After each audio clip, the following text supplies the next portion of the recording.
In today's video, I'm going to teach you how to export customers from Shopify.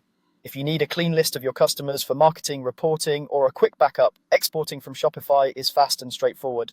I'll walk you through the process and share a few helpful tips along the way so you know exactly which options to choose. Start by going to shopify.com and clicking Login. Sign into your store's admin so you're on the main dashboard. Once you're in, look to the left panel and click on Customers. This page is the central hub for all your customer records, their names, email addresses, order history, and more. Next, find and click the Export button. This opens the export settings where you'll decide what gets included in your file. First, choose whether you want to export only the customers on the current page or all customers.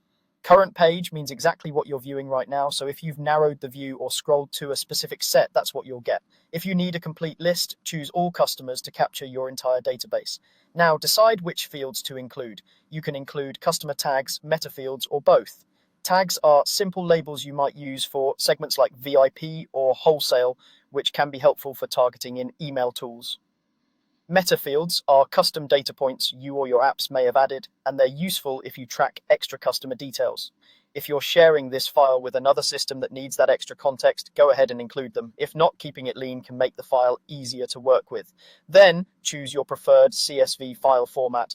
A CSV is a comma-separated values file that works with spreadsheets and many marketing platforms. Shopify typically offers variations optimized for tools like Excel or Numbers. Pick the one that matches the software you plan to use. If you're unsure, the standard CSV option is a safe bet and remains widely compatible.